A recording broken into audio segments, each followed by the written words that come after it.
Tetragrammaton atau 4 huruf suci YHWH merupakan konsep dalam tradisi Yahudi yang merujuk pada nama Allah Subhanahu wa Ta'ala yang dianggap paling suci. Dalam Islam, konsep ini tidak memiliki tempat karena kepercayaan tauhid dalam Islam memiliki karakteristik tersendiri yang berfokus pada nama dan sifat Allah Subhanahu wa Ta'ala sebagaimana dijelaskan dalam Al-Quran dan Sunnah. Berikut adalah penjelasan mendalam tentang bagaimana Islam memandang konsep seperti tetragrammaton, dilengkapi dengan dalil-dalil. Dalam Islam, nama Allah Subhanahu wa Ta'ala adalah nama utama yang meliputi segala sifat-sifatnya. Nama ini disebut dalam Al-Quran sebagai nama yang unik dan mencerminkan keesaan Allah Subhanahu wa Ta'ala. Allah Subhanahu wa Ta'ala memiliki 99 nama yang dikenal sebagai Asma'ul Husna, nama-nama yang indah yang mencerminkan sifat-sifatnya. Allahu la ilaha illa huwa lahul asma'ul husna. Dialah Allah Subhanahu wa Ta'ala, tidak ada Tuhan selain Dia yang mempunyai nama-nama yang paling baik. Quran Surat Taha ayat 8, Walillahil asma'ul husna fad'uhu biha wadharu alladhina yulhiduna fi asma'i sayujzauna ma kanu ya'malun.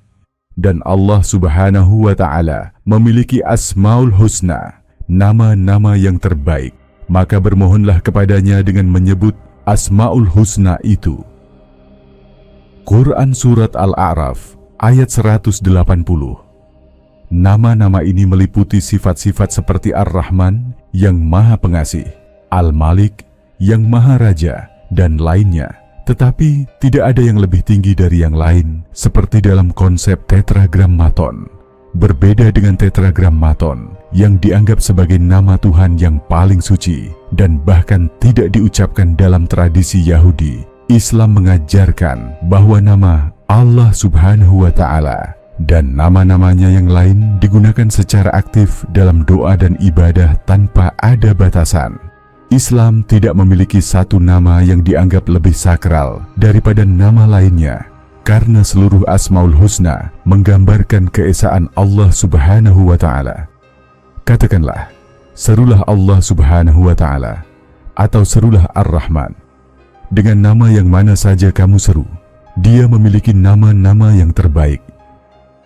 Quran Surat Al-Isra ayat 110. Nama Allah Subhanahu wa Ta'ala adalah nama yang paling sering digunakan, tetapi nama lainnya juga digunakan tanpa pembatasan. Islam melarang segala bentuk penyamaan Allah Subhanahu wa Ta'ala dengan makhluknya.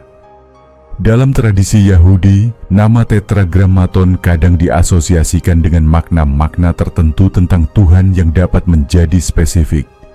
Islam menolak konsep ini dan menegaskan bahwa Allah Subhanahu wa Ta'ala adalah zat yang tidak dapat dibandingkan dengan apapun. Fatirus samawati wal ardi ja'ala lakum min anfusikum azwaja wa minal an'ami azwaja yadra'ukum fa'ahi laisa kamilhi syai'un wa huwas sami'u al-basar. Quran Surat Asy-Syura ayat 11. Dalam surat lain juga dijelaskan, katakanlah, Dialah Allah Subhanahu wa Ta'ala yang Maha Esa. Allah Subhanahu wa Ta'ala tempat bergantung segala sesuatu. Dia tidak beranak dan tidak pula diperanakan, dan tidak ada sesuatu pun yang setara dengan Dia. Quran Surat Al-Ikhlas ayat 1-4. Islam menjaga konsep Allah Subhanahu wa Ta'ala sebagai zat yang transenden dan tidak terbatas. Berbeda dengan gagasan tentang tetragrammaton yang seringkali disusun dengan interpretasi tertentu. Islam mengenalkan konsep Asmaul Husna untuk memahami keagungan Allah Subhanahu wa Ta'ala. Tidak seperti tetragrammaton yang terdiri dari 4 huruf, Asmaul Husna adalah kumpulan nama-nama indah Allah Subhanahu wa Ta'ala yang menunjukkan sifat-sifat keilahiannya. Penggunaan nama-nama ini tidak dibatasi dan dianjurkan untuk digunakan dalam doa. Kepunyaan Allah Subhanahu wa Ta'ala lah nama-nama yang paling baik. Maka berdoalah kepadanya dengan menyebut nama-nama itu. Quran Surat Al-A'raf ayat 180. Hal ini menunjukkan bahwa tidak ada satu nama tertentu yang lebih utama daripada yang lain, tetapi semuanya mencerminkan kesempurnaan Allah Subhanahu wa Ta'ala. Islam tidak mengadopsi atau mengakui nama-nama khusus Tuhan dari agama lain, termasuk Tetragrammaton, YHWH. Hal ini karena Islam menegaskan bahwa nama Allah Subhanahu wa Ta'ala adalah nama universal yang telah digunakan oleh semua nabi dan umat sebelum Nabi Muhammad.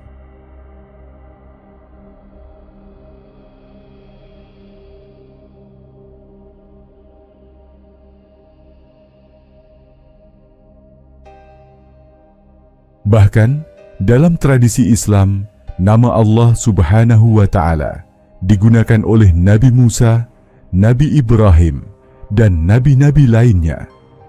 Walaqad ba'athna fi kulli ummatin rasulan an i'budu Allaha wajtanibu taghuta faminhum man hadallahu wa minhum man haqqat 'alaihi ad-dallah tufasiru fil ardi fanzuru kaifa kana 'aqibatul mukadzibin.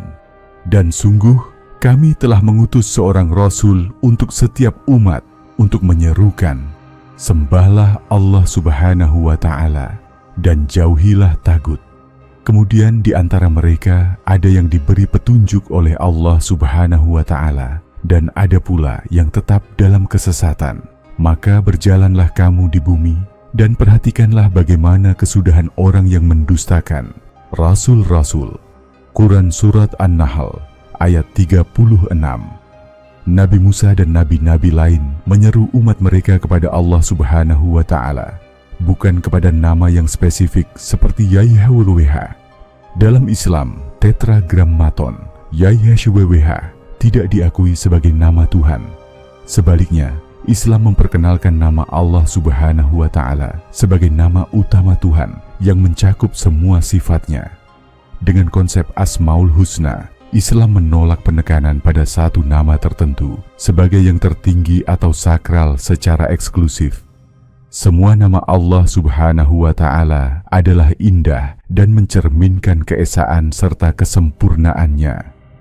Konsep ini menegaskan keimanan kepada Allah Subhanahu wa Ta'ala yang Maha Esa, tanpa menyamakannya dengan apapun atau konsep dari agama lain. Di masa lampau, jauh sebelum manusia mengenal dunia dengan segala teknologi dan peradaban modern, ada sebuah nama yang dianggap sangat suci, tak tersentuh, bahkan tak berani diucapkan oleh lidah manusia biasa.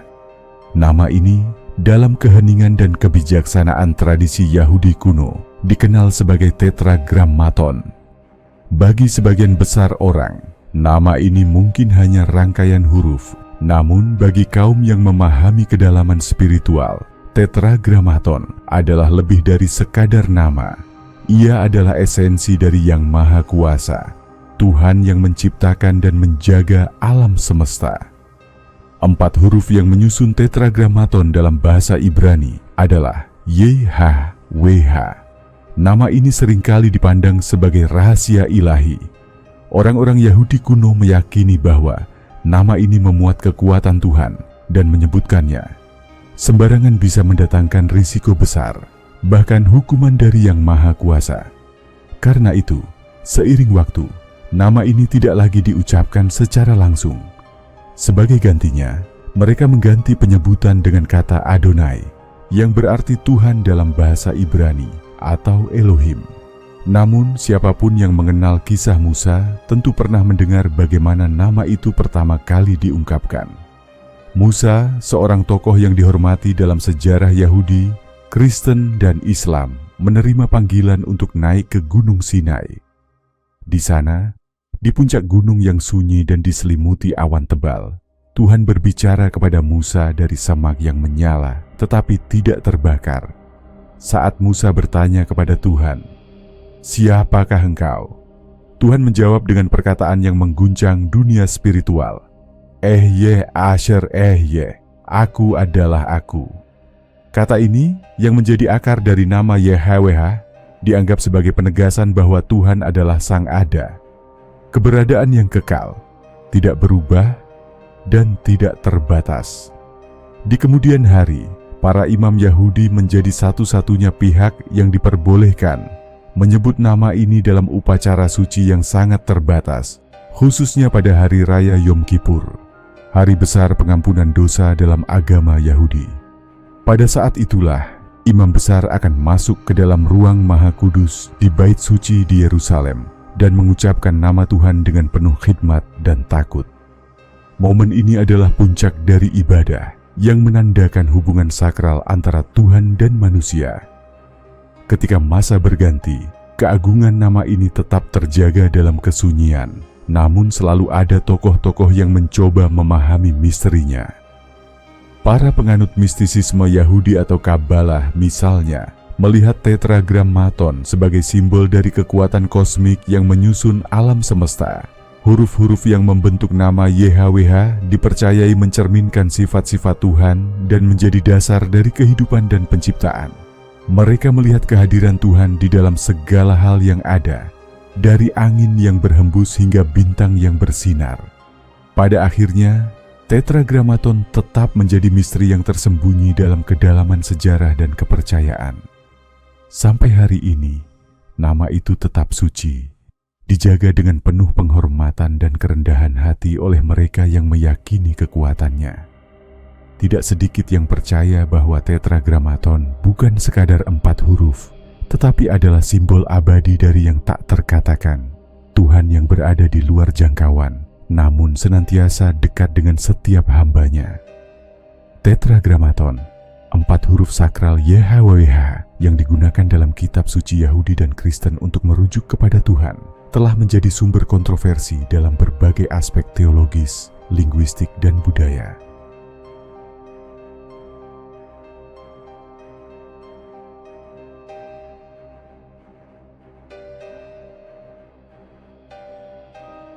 Di balik maknanya yang sakral, tetragrammaton memunculkan perdebatan panjang dalam berbagai kelompok agama dan akademisi mengenai cara pengucapan, penggunaannya dalam ibadah, hingga penerjemahannya ke bahasa modern. Berikut beberapa kontroversi utama terkait tetragrammaton. 1. Cara pengucapan yang tidak pasti. Salah satu kontroversi terbesar terkait tetragrammaton adalah bagaimana nama ini seharusnya diucapkan. Dalam tradisi Yahudi, nama Tuhan dianggap sangat suci, sehingga dilarang untuk diucapkan sembarangan. Sebagai gantinya, nama ini sering diganti dengan Adonai, yang berarti Tuhan dalam pembacaan.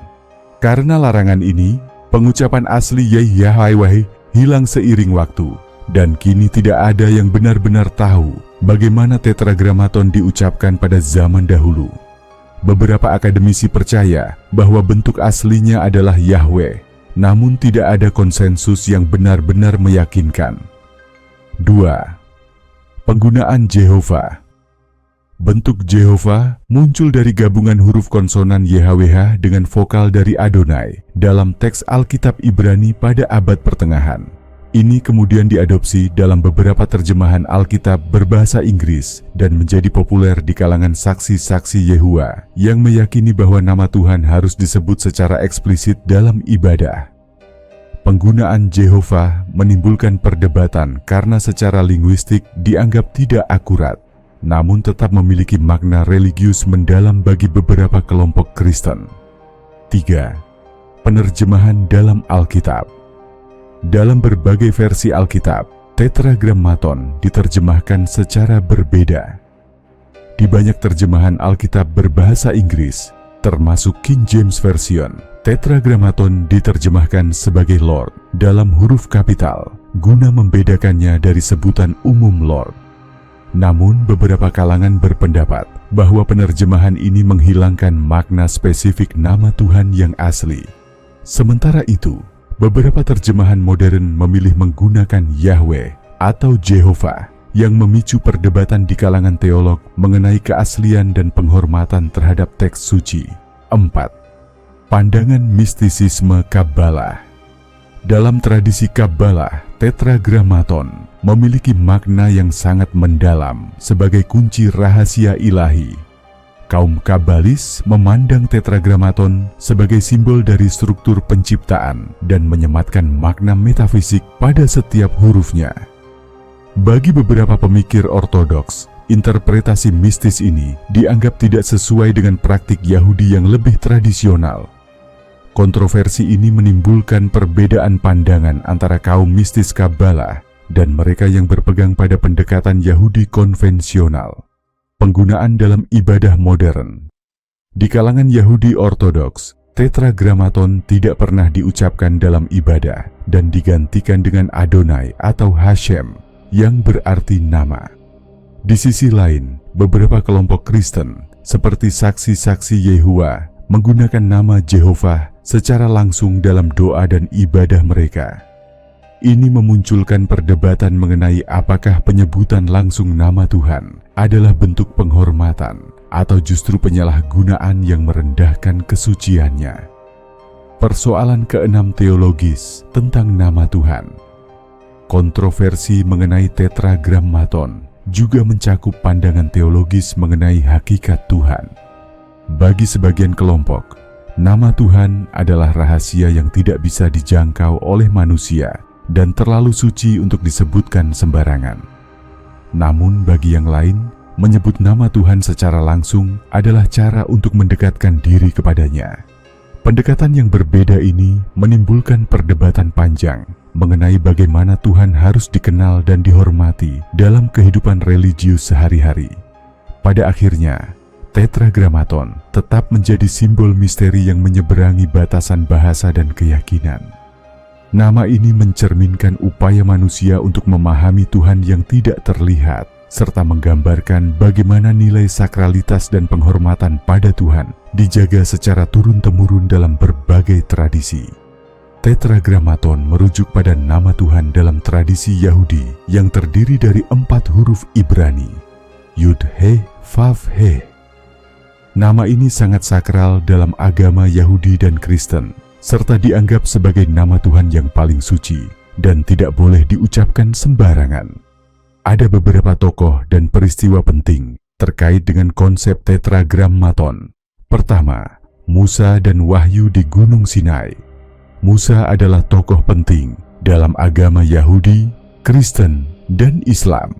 Menurut kitab Keluaran dalam Alkitab, ketika Musa berada di Gunung Sinai, Tuhan mengungkapkan namanya sebagai Aku adalah Aku, Ibrani, Ehyeh Asher Ehyeh, yang mengarah pada tetragramaton.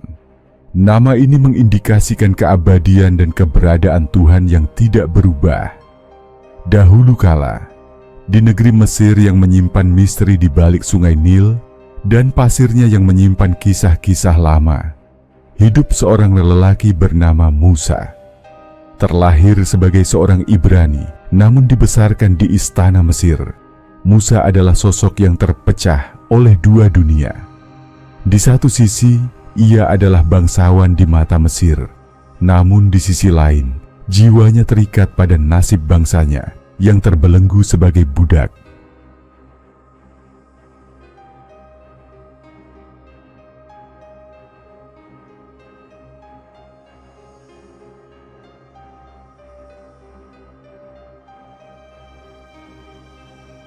Suatu ketika, setelah melarikan diri dari Mesir karena suatu insiden, Musa hidup sederhana di tanah Midian sebagai seorang penggembala.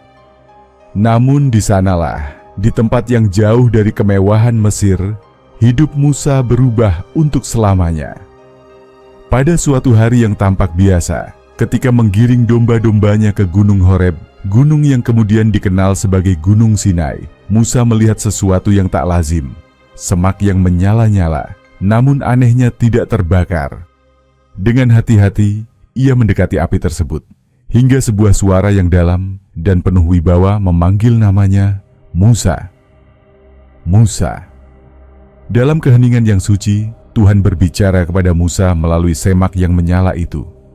Musa terkejut, takut, dan heran sekaligus. Tapi ia mendengarkan dengan penuh perhatian saat Tuhan mengungkapkan sebuah rencana besar. Musa ditugaskan untuk membebaskan bangsanya dari perbudakan di Mesir. Merasa kecil hati dan takut, Musa bertanya, Ketika mereka bertanya, "Siapa yang mengutusku? Apa yang harus kukatakan?" Saat itulah Tuhan menjawab dengan sebuah ungkapan yang akan terukir dalam sejarah keimanan. Ehyeh Asher Ehyeh. Aku adalah aku. Tuhan memperkenalkan dirinya sebagai Sang Ada yang kekal, yang tidak terikat oleh waktu dan ruang. Dari jawaban inilah lahir nama yang tak terucapkan, Yahweh, yang kemudian dikenal sebagai Tetragrammaton. Nama ini menjadi simbol kehadiran Tuhan yang melampaui pemahaman manusia. Nama yang suci dan penuh rahasia, yang hanya boleh disebut dengan penuh hormat dan dalam kesempatan yang amat khusus. Musa pun menunaikan panggilannya dan memimpin bangsa Israel keluar dari Mesir. Setelah peristiwa besar itu, Musa kembali ke Gunung Sinai, kali ini untuk menerima hukum dan perintah dari Tuhan secara langsung. Di puncak gunung yang diselimuti awan tebal dan gemuruh halilintar, Musa menerima loh-loh batu yang diukir dengan 10 perintah Tuhan, hukum-hukum yang akan menjadi dasar bagi kehidupan bangsa Israel. Di puncak Gunung Sinai itu pula, Musa merasakan kehadiran Yahweh, Tuhan yang tak terkatakan namun sangat dekat dengan umatnya. Tetragrammaton, 4 huruf suci itu bukan sekadar nama. Ia adalah lambang kehadiran Tuhan yang abadi, Tuhan yang mendengar jeritan umat yang tertindas dan datang untuk menyelamatkan mereka. Di sana, di hadapan kemuliaan yang begitu besar, Musa mengerti bahwa tugasnya bukan hanya membebaskan bangsa Israel, tetapi juga menjadi penghubung antara Tuhan yang tak kasat mata dan umat yang membutuhkan bimbingan. Tetragrammaton, dengan 4 huruf yang sederhana namun penuh makna, terus diwariskan dari generasi ke generasi sebagai nama yang suci dan penuh misteri. Nama itu mengingatkan bangsa Israel akan janji Tuhan di Gunung Sinai dan menghubungkan mereka dengan Yang Maha Tinggi yang telah menuntun mereka melalui Musa, sang nabi yang diutusnya. Kedua, para imam Yahudi. Di masa kejayaan bangsa Israel kuno, berdirilah sebuah bangunan megah di puncak Bukit Moria di kota Yerusalem. Bait suci yang pertama kali dibangun oleh Raja Salomo ini adalah lambang kehadiran Tuhan di tengah umatnya. Di dalamnya terdapat sebuah ruang terdalam yang begitu suci dan tak tersentuh, ruang Maha Kudus, tempat yang dipercaya menjadi titik pertemuan antara surga dan bumi. Di sanalah, di dalam ruangan penuh kesunyian yang hanya diterangi cahaya ilahi, tersimpan sebuah nama yang begitu sakral, nama yang hanya boleh diucapkan oleh imam besar pada hari yang paling kudus dalam kalender Yahudi, Yom Kippur. Para imam Yahudi, keturunan dari suku Lewi, memiliki tugas istimewa dalam memimpin umat dalam ibadah di Bait Suci. Dari semua imam itu, hanya 1 orang yang dipilih setiap tahunnya untuk masuk ke ruang Maha Kudus, yakni imam besar. Tugasnya adalah menebus dosa-dosa umat dengan mempersembahkan korban dan mengucapkan doa khusus di hadapan Tuhan. Namun lebih dari sekadar persembahan, pada hari itu ia membawa rahasia paling agung dari keimanan mereka.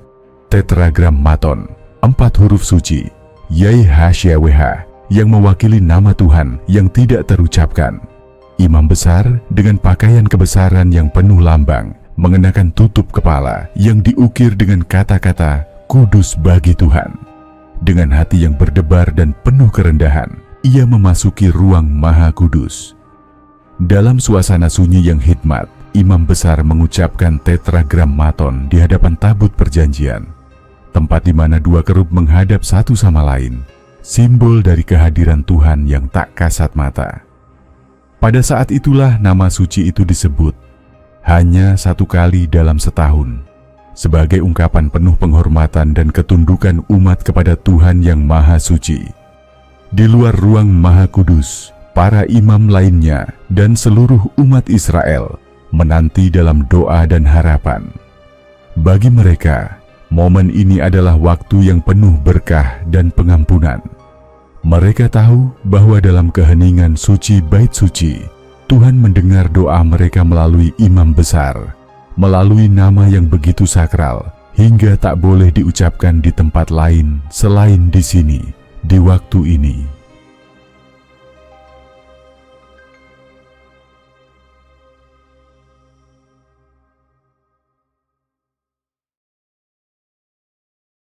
Sebuah nama yang menyimpan kekuatan, kehadiran, dan kasih yang tak terhingga dari Tuhan kepada umatnya. Setelah peristiwa Yom Kippur, imam besar keluar dari ruang Maha Kudus, dan peristiwa pengucapan tetragrammaton itu kembali tersembunyi dalam misteri hingga tahun berikutnya.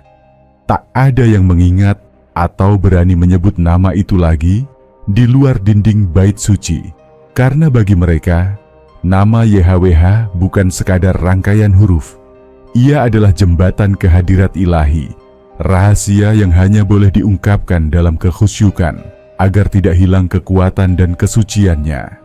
Tradisi ini dijaga ketat selama berabad-abad, hingga penghancuran bait suci kedua pada tahun 70 Masehi. Setelah itu, pengucapan tetragrammaton menjadi semakin langka, dan tradisi suci tersebut terjaga dalam ingatan dan tulisan-tulisan kaum Yahudi. Namun dimanapun umat Israel berada, mereka tetap menjaga dan mengenang nama suci itu sebagai warisan yang tak ternilai, sebuah lambang dari perjanjian antara Tuhan dan umatnya yang pertama kali terukir di Gunung Sinai, diteruskan dalam setiap generasi, dan dihidupi dengan penuh hormat oleh para imam di Bait Suci Yerusalem. Ketiga, tradisi mistisisme Yahudi, Kabbalah. Dalam mistisisme Yahudi atau Kabbalah, tetragrammaton memiliki makna yang sangat dalam dan dianggap sebagai kode dari struktur penciptaan dan keberadaan alam semesta. Tokoh-tokoh Kabbalis seperti Rabbi Isaac Luria mengembangkan pemahaman simbolis mengenai huruf-huruf dalam tetragrammaton yang diyakini mencerminkan aspek-aspek Tuhan dan hubungan dengan dunia material. Di balik gemerlap sejarah dan ritual yang tampak, tersembunyi dimensi terdalam dari iman Yahudi, sebuah tradisi yang merangkai misteri alam semesta dalam kata dan huruf. Tradisi ini dikenal sebagai Kabbalah, ilmu mistisisme Yahudi yang tak hanya berbicara tentang dunia fisik, tetapi juga tentang rahasia yang tersembunyi di balik penciptaan itu sendiri. Di jantung ajaran Kabbalah, ada sebuah nama yang tidak boleh diucapkan sembarangan. Sebuah nama yang diyakini sebagai kunci menuju pengetahuan ilahi yang tak terbatas. Nama itu adalah tetragrammaton, 4 huruf sakral yang membentuk nama Tuhan, YHWH. Para Kabalis percaya bahwa setiap huruf dalam tetragrammaton bukan sekadar simbol, melainkan pintu menuju kehadiran Tuhan. Huruf-huruf ini, Yod He Waw He, mencerminkan 4 dunia yang menciptakan keberadaan. Di setiap dunia ini, Tuhan hadir dengan cara yang berbeda, dari yang tertinggi dan tak terjangkau, hingga yang bisa dirasakan dalam hidup sehari-hari. Setiap huruf dalam tetragrammaton membawa unsur kekuatan penciptaan, dan bagi mereka yang mempelajarinya dengan hati yang tulus, tetragrammaton adalah seperti peta menuju esensi Tuhan yang tersembunyi. Para Kabalis dalam meditasi yang mendalam berusaha untuk memahami susunan huruf ini. Mereka melihat huruf pertama, Yod, sebagai sumber dari segala sesuatu, titik awal dari keberadaan yang melahirkan segala sesuatu di alam semesta. He, huruf kedua adalah nafas Tuhan yang menumbuhkan dunia fisik, sementara Waw menghubungkan yang ilahi dengan yang duniawi. Huruf terakhir, He yang kedua, melambangkan kedekatan Tuhan dengan ciptaannya, menjaga segala sesuatu dengan penuh kasih. Namun memahami tetragrammaton bukanlah hal yang mudah. Hanya mereka yang melalui latihan spiritual bertahun-tahun yang dianggap layak mempelajari huruf-huruf suci ini. Dalam pengajaran Kabbalah, memahami tetragrammaton adalah seperti memandang ke dalam cermin ilahi, melihat bayangan Tuhan di balik ciptaan. Oleh karena itu, meditasi pada nama ini membutuhkan ketulusan dan kesucian hati. Mereka percaya bahwa rahasia Tetragrammaton akan memberikan pencerahan kepada jiwa, membebaskannya dari keterikatan duniawi, dan mendekatkannya pada Tuhan. Di dalam lembaran-lembaran Zohar, teks suci Kabbalah, dibahas bahwa Tetragrammaton bukan hanya untuk diucapkan, tetapi untuk direnungkan dan dipahami. Menurut ajaran Kabbalis, nama ini adalah getaran awal dari penciptaan, energi yang menopang kehidupan, yang membawa keharmonisan antara langit dan bumi. Dalam pandangan mereka, siapapun yang merenungkan Tetragrammaton dengan sungguh-sungguh dapat merasakan kehadiran Tuhan yang begitu dekat dan penuh kasih. Bagi para Kabbalis, Tetragrammaton adalah lebih dari sekadar nama. Ia adalah jalan yang membuka rahasia terdalam keberadaan. Nama ini adalah panggilan yang membawa mereka mendekat ke Tuhan yang tak terlihat, merasakan kehangatan kasih-Nya, serta mendapatkan hikmah yang menghubungkan segala sesuatu. Dengan memaknai Tetragrammaton, para Kabbalis berjalan di jalan yang sunyi dan sakral, menuju cahaya yang menerangi hati mereka dalam misteri abadi Sang Pencipta. Keempat, penterjemah Alkitab dan ahli teologi Kristen. Dalam tradisi Kristen, tokoh-tokoh seperti Saint Jerome yang menerjemahkan Alkitab ke dalam bahasa Latin, dan William Tyndale yang menerjemahkan Alkitab ke dalam bahasa Inggris berperan dalam menafsirkan Tetragrammaton.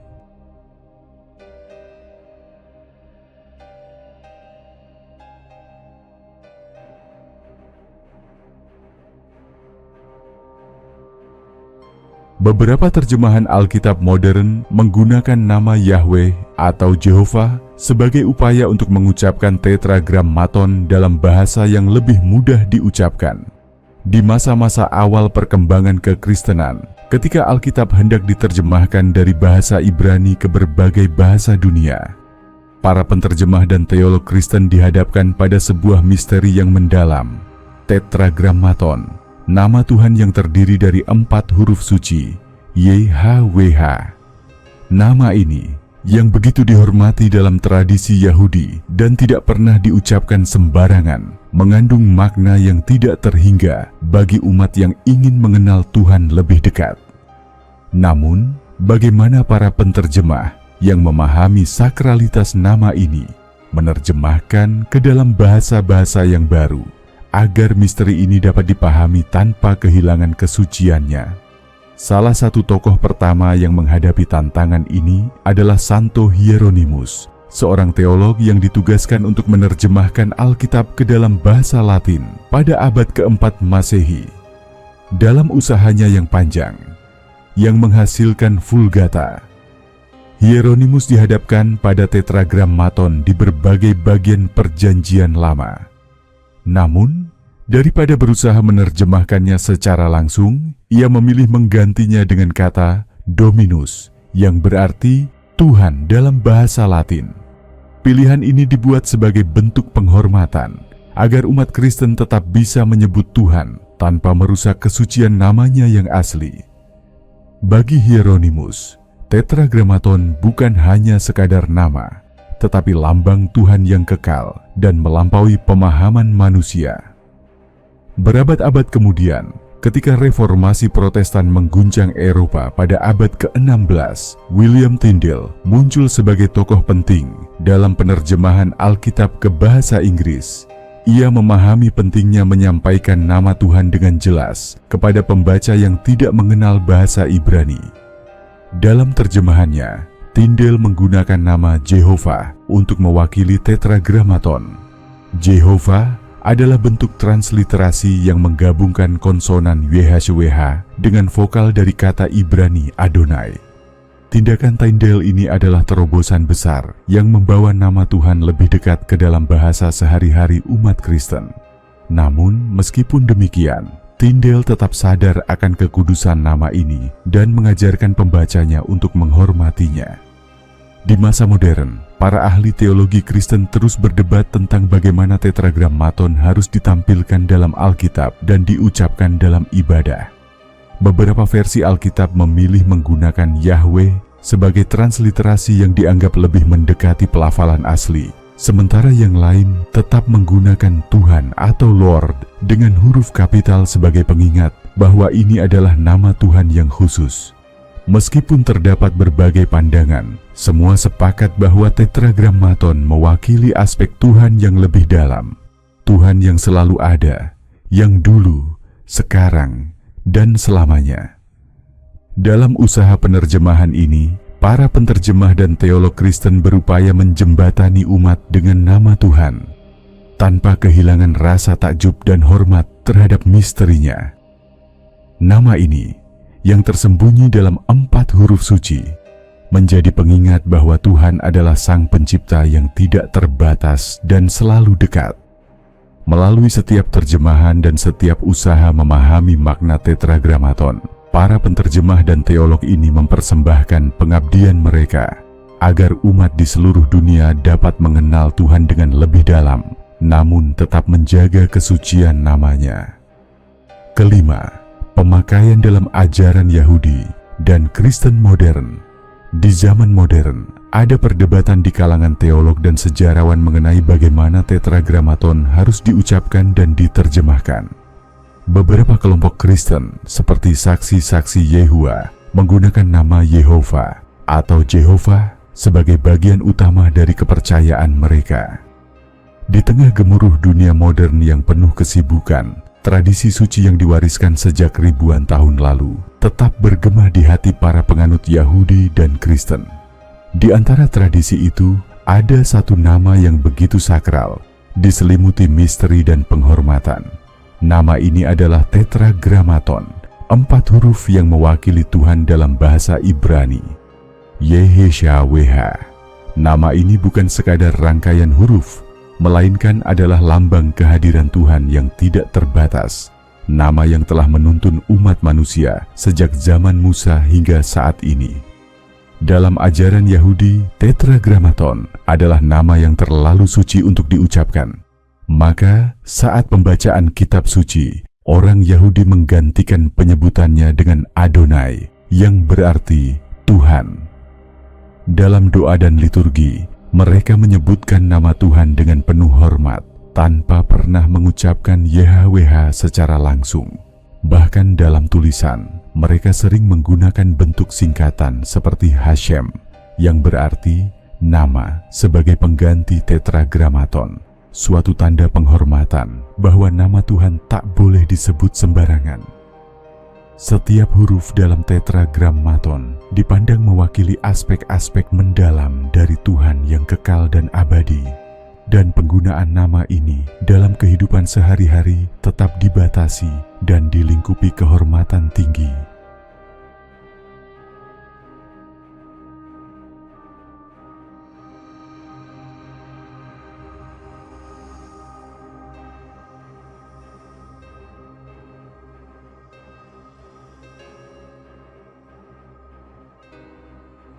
Di sisi lain, dalam kekristenan modern, pendekatan terhadap tetragrammaton beragam tergantung denominasi.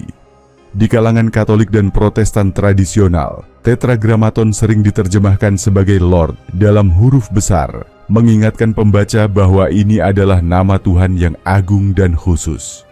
Di dalam gereja-gereja ini, nama Yahweh jarang diucapkan dalam ibadah resmi, namun tetap dikenal sebagai nama Tuhan yang asli dalam pembacaan dan studi Alkitab. Namun ada juga kelompok-kelompok Kristen yang menganggap penting untuk menggunakan nama Tuhan ini secara langsung dalam doa dan ibadah. Misalnya, saksi-saksi Yehua menggunakan bentuk Yehova dalam Alkitab dan doa-doa mereka, karena mereka meyakini pentingnya menyebut nama Tuhan secara spesifik sebagai cara untuk menghormati dan mendekatkan diri kepadanya. Bagi mereka, nama ini adalah jembatan antara manusia dan Tuhan, lambang hubungan yang personal dan mendalam. Meskipun berbagai aliran dan kelompok dalam agama Yahudi dan Kristen memiliki cara masing-masing untuk memperlakukan tetragrammaton, semua sepakat bahwa ini adalah nama yang istimewa. Nama ini bukan sekadar label, tetapi adalah penanda kehadiran Tuhan yang kekal, yang telah dan akan selalu ada. Setiap penyebutannya baik diucapkan secara terbuka maupun disembunyikan dalam doa hati, adalah sebuah momen penghormatan, suatu pengingat bahwa di tengah segala perubahan dunia, Tuhan yang diwakili oleh Tetragrammaton adalah abadi dan selalu menyertai umatnya. Bagi mereka yang setia, Tetragrammaton adalah lebih dari sekadar huruf.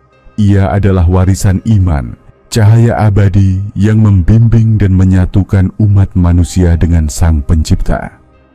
Nama ini hidup dalam bisikan hati mereka, menjadi pengingat akan Tuhan yang selalu hadir dalam kehidupan, sekaligus membentang melampaui batas waktu dan ruang. Tetragrammaton tetap menjadi elemen penting dan penuh makna dalam teologi Yahudi dan Kristen, serta menjadi simbol misteri ketuhanan yang mendalam. Dalam agama Yahudi dan Kristen, Tetragrammaton atau YHWH menjadi simbol yang mewakili Tuhan yang Maha Esa, Allah Subhanahu wa Ta'ala yang abadi, tidak terbatas oleh waktu dan ruang, serta dekat dengan umatnya.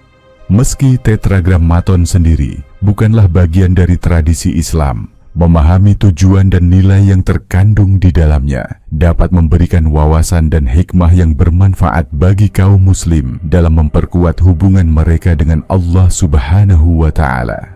Dalam Islam, Allah Subhanahu wa Ta'ala dikenal dengan 99 nama yang mencerminkan sifat-sifatnya atau Asmaul Husna, seperti Ar-Rahman, Maha Pengasih, Al-Aziz, Maha Perkasa, dan Al-Alim, Maha Mengetahui. Nama-nama ini bukan hanya menunjukkan kuasa dan kasih sayang Allah Subhanahu wa Ta'ala, tetapi juga berfungsi sebagai pelajaran agar manusia senantiasa berusaha meneladani sifat-sifat yang baik.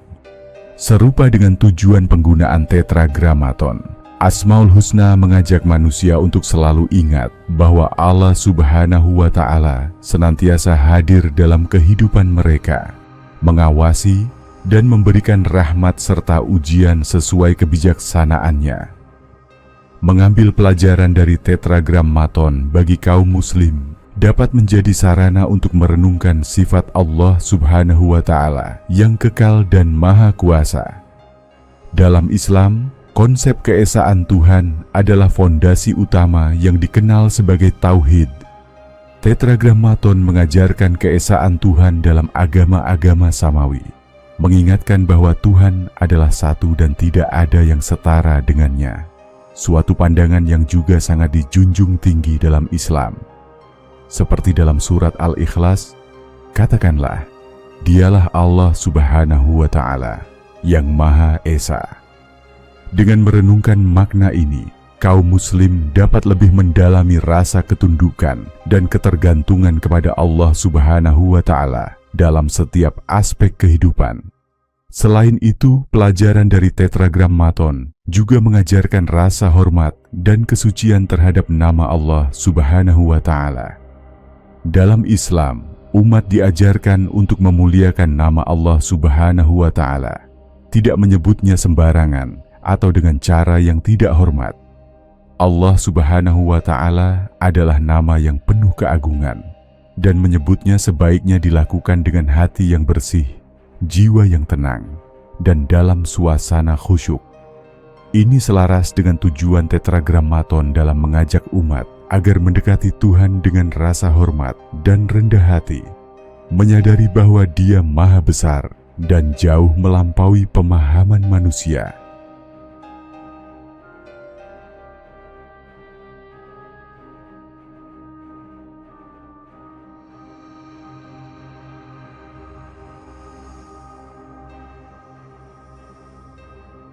Akhirnya, Tetragrammaton juga memberikan pelajaran bahwa Tuhan tidak dapat sepenuhnya dipahami dengan pikiran manusia.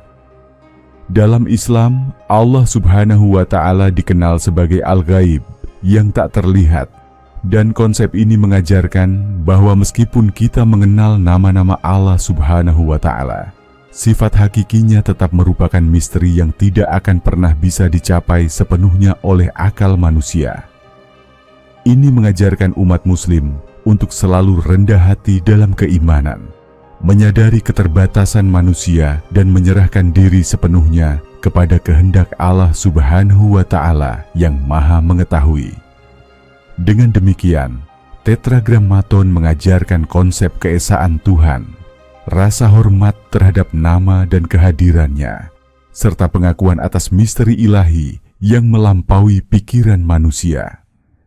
Pelajaran ini bisa menjadi sumber inspirasi yang memperkaya pemahaman kaum muslim tentang Allah Subhanahu wa Ta'ala, mendorong mereka untuk lebih dekat dengannya melalui penghambaan, ketundukan, dan cinta yang tulus kepada Sang Pencipta.